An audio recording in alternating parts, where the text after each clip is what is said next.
Bienvenue, Doc Seb. Bienvenue Christy, ravi de participer à cette thématique. Dernièrement, nous avons abordé un sujet qui concernait l'anorexie. Aujourd'hui, nous parlons de boulimie avec toi. Et avant tout cela, j'ai une question à te poser. Quels facteurs peuvent contribuer au développement d'un trouble alimentaire? Parce qu'on parle bien de troubles alimentaires, hein. Oui, on est bien dans les troubles des conduites alimentaires, les TCA, dans la boulimie nerveuse notamment. Alors, la boulimie, en gros, dans les facteurs, c'est les facteurs d'adolescence. Elle débute en général vers la fin de l'adolescence, contrairement par exemple à l'anorexie qui est plutôt en début d'adolescence. Elle affecte plus fréquemment les filles que les garçons. Donc, c'est un garçon atteint pour 19 filles.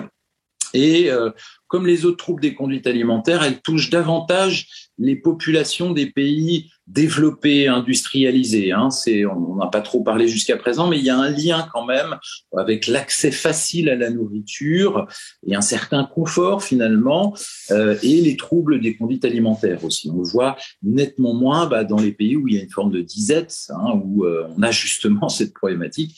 C'est une problématique de la surconsommation aussi, quelque part. Donc on va le voir aussi dans les facteurs de risque dans certaines professions. Par exemple, des professions qui vont mettre en avant l'apparence. Donc, athlètes, acteurs, mannequins, danseurs, etc., pour lesquels c'est important d'avoir aussi une certaine maîtrise de son poids et de son image corporelle. Et donc, effectivement, on va le voir un peu plus clairement. Et ensuite, les facteurs de risque, eh bien, comme pour l'anorexie, d'ailleurs, on peut avoir un passage de l'anorexie à la boulimie, ou alors avoir que de l'hyperphagie boulimique. Ça existe aussi. Et ça débute une fois sur deux à partir d'un régime amaigrissant. Pour 3 personnes sur 10, ça a été précédé par une anorexie. Et pour en gros 2 personnes sur 10, c'est une dépression qui a inauguré la survenue de la boulimie. Donc là, il y a des facteurs de risque qu'on peut voir, donc associés à ces problématiques-là. Voilà, en gros. Alors, quels sont les signes de la boulimie? Alors, déjà, dans ce trouble alimentaire qui est lié à une crise compulsive où il y a une perte de contrôle de l'esprit, du corps, et c'est pour ça aussi que déjà prendre les repas comme les autres en société peut devenir un véritable défi ou calvaire pour certains boulimiques. On va assister à une phase de suralimentation, en gros, durant laquelle les personnes vont manger jusqu'à atteindre le point de l'inconfort, de la douleur même. Et la prise, elle sera largement supérieure à une prise ordinaire. Donc, on va voir parfois aussi des phases de jeûne, pendant lesquelles elles pourront rétablir cette prise de poids, des vomissements provoqués après avoir mangé, la prise de diurétiques, de laxatifs, voire de lavement, qu'on peut voir, une pratique hyper intensive du sport. Dans les autres signes, on voit un isolement qui peut advenir aussi à terme. Et puis au niveau des troubles un petit peu de l'humeur et autres, on va avoir des sauts d'humeur, parfois une irritabilité, une forme de tristesse, de culpabilité, notamment après l'ingestion, de honte même, qui va les préoccuper. Donc voilà. Et puis, de même que dans l'anorexie, une problématique liée à la déformation ou une dysmorphophobie quelque part corporelle. Si j'ai un proche, un membre de la famille boulimique, quelles questions lui poser exactement concernant la boulimie? Alors, pour lui poser des questions assez précises, d'ailleurs, il y avait un questionnaire qui a été validé il y a quelques années en médecine générale et utilisé aussi en psychologie. C'est un questionnaire qu'on appelle SCOFF. Et il y a 5 questions très simples en fait qui nous permettent d'avoir des indicateurs comme cela. C'est-à-dire, en gros, on leur demande premièrement, est-ce que vous vous êtes déjà fait vomir parce que vous ne vous sentiez pas bien? Par exemple, l'estomac un peu trop plein. Première question. Donc autour de, est-ce qu'il y a déjà eu des vomissements? Deuxième question, est-ce que vous craignez d'avoir perdu le contrôle des quantités que vous mangez à certains moments de votre vie ou il y a quelque temps? En gros, est-ce qu'il y a eu une suralimentation ou des crises un petit peu? Mais c'est une façon un peu détournée de le demander. 3, ensuite, c'est avez-vous récemment perdu plus de 6 kilos en moins de 3 mois? Alors, on n'est pas obligé de préciser. On peut simplement dire perdu le contrôle des quantités. Et est-ce que vous avez perdu, est-ce que tu as perdu beaucoup de poids en quelques mois? Ensuite, pensez-vous que, quatrième question, vous êtes trop gros alors que les autres vous considèrent comme trop mince? Donc là, on est sur la dysmorphophobie corporelle, c'est-à-dire ce déni un petit peu et cette problématique de perturbation de l'image du corps. Et cinquièmement, diriez-vous que la nourriture est quelque chose qui compte ou qui occupe une place dominante dans votre vie? En gros, est-ce que vous êtes envahi ou obsédé un petit peu par cette question de la nourriture? Donc ça, c'est autour du questionnaire SCOFF qui peut se poser. J'en parle parce qu'il est facile. On peut même, entre guillemets, le poser sans forcément que ça ait l'air d'un interrogatoire, parce que ça, c'est utilisé, par exemple, très clairement pour voir s'il y a eu ce type de problématique. C'est des questions relativement simples.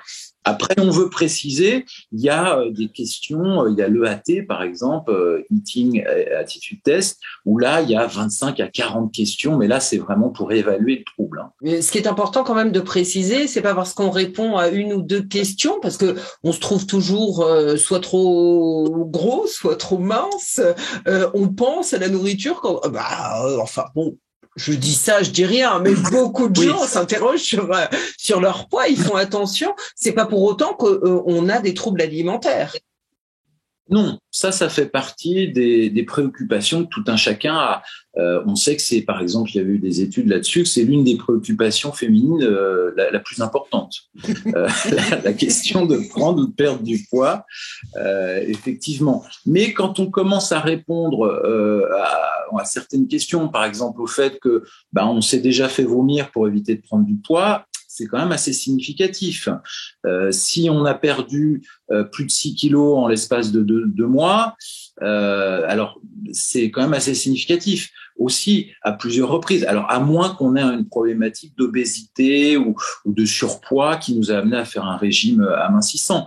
Donc, si on a une problématique de se sentir beaucoup trop gros alors qu'on est mince, voilà, ça indique quand même des choses. Quand on répond de façon positive à ces 5 questions, on est quasiment sûr qu'il y a un trouble boulimique. Là, c'est presque sûr. Si c'est 1 à 2 questions, bon, on peut se poser la question, mais ça amène quand même à interroger un petit peu tout ça et aller un peu plus loin. Si c'est 3, là, il y a de fortes chances qu'on ait un problème boulimique. D'accord. Alors, comment savoir si on a des troubles alimentaires, justement ? Par rapport aux troubles alimentaires, donc il y a des phénomènes qu'on va voir, par exemple. Alors pour repérer, donc par exemple dans la pré-crise, on est à peu près tous d'accord pour voir que il y a au départ dans la pré-crise une forme de perfectionnisme chez les personnes qui ont ce type de problématique boulimique qui va créer ces tensions intérieures. Ainsi qu'un sentiment d'anxiété, d'irritabilité. Donc, il y a ce lien-là. Dans la crise, il y a la perte de contrôle et le besoin d'assouvir finalement cette pulsion qui envahit le sujet boulimique. Et le début de la crise, ça correspond au moment où il y a la volonté de cette pulsion qui devient insoutenable. C'était vraiment comme une prise. Là, on évoquait le modèle de l'addiction, mais il y a de ça quelque part. Et puis ensuite, ce moment un peu ressenti comme de plénitude une fois qu'on est dans cette prise alimentaire. Puis ensuite, il y a le dépit, il y a la honte, après avoir ingéré des quantités très importantes, et puis un sentiment de culpabilité qui va advenir, et la personne qui va se sentir mal et elle va se mettre à vomir aussi. Donc, et ça peut être associé à des prises de laxatifs, de diurétiques ou de lavement, souvent. Et dans la pré-crise, c'est évidemment la honte. Et puis, ces crises, elles font partie d'un cercle vicieux, en gros. Donc, il est difficile de sortir, grâce à la volonté d'ailleurs. C'est pas non plus une habitude. Et ça devient quand même aussi une forme de rituel. Donc, c'est pour ça que la plupart des personnes ont besoin quand même d'être accompagnées. Et pour le diagnostiquer, c'est les manuels de classification, les questionnaires dont on a parlé, le AT notamment, avec une 40aine de questions. Et puis, quand on s'aperçoit qu'il y a quand même un retentissement sur la personne. On sent qu'il y a quelque chose qui va pas quelque part et qu'il y a une forme d'obsession autour de la nourriture, soit de la cacher, de la trouver, des moments un peu où il s'isole. Et puis on perçoit d'un seul coup, tiens, le jour d'après, le frigo est vide. Voilà, on voit tous ces éléments-là quand même qui peuvent jouer. Et puis tous les problèmes somatiques liés au vomissement. On peut avoir des nausées, on peut avoir tout un tas de choses, même des irritations ésophagiques, des choses comme ça. Donc, d'ailleurs, dans l'examen somatique, on peut rechercher à terme des problèmes cardiaques, du trouble de l'arythmie, des problèmes dentaires. On va avoir une érosion de l'émail, on va avoir tous les problèmes gastro-intestinaux, osseux, parfois rénaux. Dermato, enfin, on a tout un tas de choses en cascade qui vont quand même nous alerter par rapport à tout ça. En début d'émission, tu nous expliquais un petit peu les causes, mais pourrais-tu rentrer un petit peu plus dans les détails? Quelles sont les causes de la boulimie? Alors, on dit qu'il y a des causes, notamment dans les TCA, qui sont multifactorielles. C'est-à-dire qu'on va avoir des causes ou des facteurs de vulnérabilité, qu'on appelle comme ça, soit génétiques, soit neuroendocriniens, psychologiques, familiaux, sociaux. Enfin, on a une ribambelle de causes. Par exemple, sur les causalités qu'on va retenir, on va retrouver, par exemple, notamment un dysfonctionnement sérotoninergique. C'est pour ça d'ailleurs qu'on peut donner, par exemple, des antidépresseurs qui agissent sur la sérotonine, qui jouent sur l'humeur. C'est aussi pour ça que c'est souvent lié aussi à des problématiques anxieuses ou anxio-dépressives. On a aussi des causalités qu'on va retrouver au niveau cérébral. Par exemple, comme s'il y avait une impossibilité d'avoir ce sentiment de satiété, qui est une zone du cerveau qui régule l'appétit, avec la gréline notamment. Sur le plan psychologique, on va voir chez beaucoup de personnes des personnalités qui ont des difficultés d'estime de soi, c'est-à-dire une estime de soi abaissée, en grande partie autour de leur image corporelle, donc de problématiques de confiance en soi et des sentiments aussi éprouvés d'anxiété. Ça va être très fréquent. On va voir aussi des personnalités aussi qui peuvent être inhibées ou dans des attitudes régressives, notamment on le voit dans cette problématique autour du corps chez les adolescents. On va voir effectivement des traits de personnalité particuliers tels que le conformisme, le manque d'initiative, le manque de spontanéité, une inhibition du comportement, des émotions, enfin des profils de personnalité quand même qui vont être aussi importants. Et puis sur les problématiques de fausses croyances ou des pensées automatiques, on va avoir des personnes qui ont des fausses croyances souvent présentes chez les boulimiques, par exemple, que la minceur est un gage de bonheur, que toute prise de graisse est mauvaise. Enfin voilà, des pensées un peu qui vont revenir, et puis aussi des antécédents familiaux. Donc là, il y a une piste, on va dire, aussi familiale. On s'aperçoit qu'il y a quand même, à partir du moment où il y a une personne qui est touchée, par exemple un père ou une mère, eh bien, on va voir plus facilement ce trouble apparaître dans la famille aussi. Et puis un lien parfois aussi particulier de la relation mère-enfant, comme s'il y a quelque chose qui n'avait pas pu, on va dire, s'individuer. On va voir souvent d'ailleurs un couple mère-fille, notamment dans les formes d'anorexie boulimie. On va avoir une difficulté aussi chez ces adolescents à s'engager dans le processus pubertaire, mais aussi de la sexualité. C'est-à-dire, on va dire autant les adolescents ne pensent qu'à ça, c'est-à-dire à la sexualité, à la rencontre, aux fleurs, autant là, le fait d'avoir une problématique d'un TCA, eh bien, ça va les focaliser sur complètement autre chose. Donc, il y a plusieurs éléments ou des facteurs qu'on va repérer comme ça. Alors, bien sûr, qui vont être variables en fonction des cas. Mais quand on va associer tout ça, les facteurs de vulnérabilité, eh bien, on va avoir beaucoup plus de chances d'avoir des problématiques à ce niveau-là, au niveau des troubles du comportement alimentaire. Alors, tu en parlais rapidement tout à l'heure, mais on va rentrer également dans les détails. Quel rôle jouent les médias et les idéaux de beauté médiatisés dans le développement d'un trouble alimentaire ? Alors, c'est vrai qu'on est dans une société de la surconsommation et de l'image. Et l'image, elle envahit un petit peu notre sphère psychique. Et dans des images qui sont véhiculées de beauté parfaite. Alors notamment, on le voit avec maintenant en plus les réseaux sociaux, on est toujours dans cette image de soi, dans une société très auto-narcissique finalement, qui se contemple, l'image de la femme parfaite au niveau de ses courbes, de l'image du mannequinat, l'image aussi de chez l'homme aussi qui commence à apparaître de plus en plus, de cet homme parfait, musclé, etc. Avec cette idée d'un contrôle absolu de son poids et de ses formes, jusqu'à presque prédéterminer comment on va être, et que cette apparence, elle va presque nous qualifier en tant que telle. Et ces représentations, elles sont complètement et largement diffusées dans tous les médias actuellement. Et en plus, avec ce volet presque paradoxal où on cultive, soi-disant, la différence, mais en même temps, la norme et le conformisme est de plus en plus important pour se conformer à ces images idéales. Donc un message en double lien, paradoxal.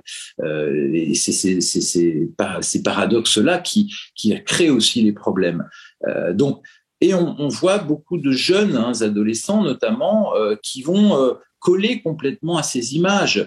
Donc des adultes bien dans leur peau, pourtant aussi, qui vont petit à petit aller de plus en plus dans cette dérive aussi, qui est quand même largement diffusée, et ça peut avoir des effets dévastateurs à terme. Alors, il y a un autre facteur aussi, c'est le temps passé de plus en plus important devant les écrans. C'est-à-dire, ça façonne, ça modèle aussi une partie de notre psychisme. Quand on voit que les enfants actuellement passent presque entre 8 et 10 heures de temps presque devant des écrans, pratiquement plus qu'avec leurs propres parents. Ça joue énormément aussi. Qui peut m'aider si je constate les premiers symptômes d'un trouble alimentaire, Doc Seb? Alors, déjà, je dirais, c'est le médecin traitant ou le médecin en qui on a le plus confiance pour commencer à en parler, à évoquer cette problématique.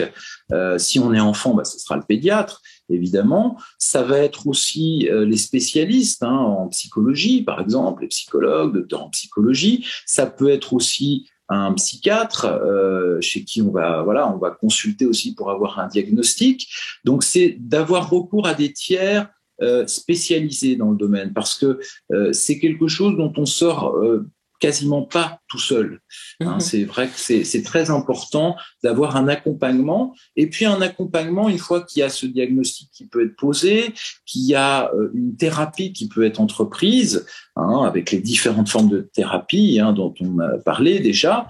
Eh bien, ça va être parfois aussi d'associer différentes approches. Par exemple, une thérapie de renutrition, ou en tout cas d'un abord différent par rapport à la nourriture.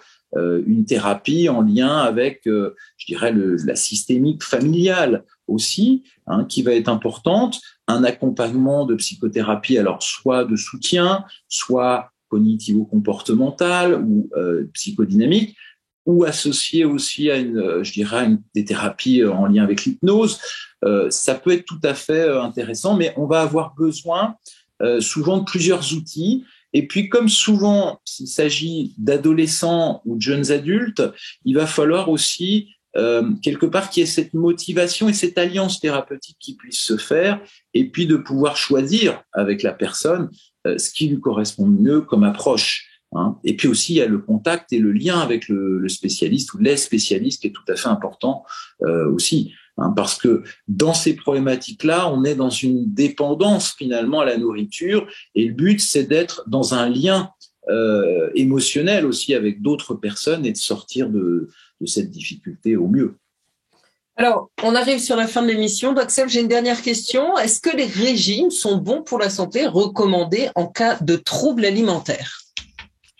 Alors, eh bien non. On va dire, puisque la plupart du temps, c'est par un régime, dans un cas sur deux, amaigrissant, qu'on va rentrer dans cette spirale vicieuse. Donc, les régimes, et puis en général, la plupart des régimes sont qui sont à la mode sont des régimes qui vont être extrêmement amaigrissants au départ, et donc donner cette illusion un peu de contrôle qui va renforcer un peu cette idée-là, et souvent avec des rechutes d'ailleurs assez importantes qui vont entretenir cette spirale. Donc, je dirais, c'est plutôt une alimentation saine, équilibrée, qui est le plus important, et aussi un autre rapport à la nourriture, que la nourriture soit un plaisir aussi du goût et quelque chose de partagé avec les autres. C'est tout à fait important, on le voit chez la plupart des personnes qui ont des TCA, la question du partage aussi avec d'autres, d'un moment aussi de convivialité. Et donc, de permettre à ces patients, alors là c'est dans une thérapie nutritionnelle, c'est-à-dire on associe le facteur nutritionnel et psychologique, on va dire, à restaurer finalement un lien sain par rapport à la nourriture. On pourra par exemple leur proposer à ces patients d'apprendre à faire de la cuisine, à pouvoir faire des aliments goûteux, qui soient pas que sucrés ou dans des prises alimentaires très riches, très rapides. Donc ça c'est tout à fait important de pouvoir par contre associer des ateliers un peu de cuisine ou des choses comme ça. D'ailleurs, ça se fait fréquemment dans les hospitalisations, par exemple, ça. Ils ont mis en place dans pas mal de services maintenant des ateliers ou autre chose, c'est-à-dire retrouver un lien positif à la nourriture et convivial. Ça, c'est tout à fait important. Merci Doc Sem. On se retrouve très rapidement dans une prochaine émission. Merci à toi, Christy, et puis merci à tous nos téléspectateurs. On est ravis de pouvoir leur faire partager un petit peu tous ces éléments d'information. Sébastien Garnero, docteur en psychologie, sexologue et hypnothérapeute. À bientôt, bye bye. À bientôt.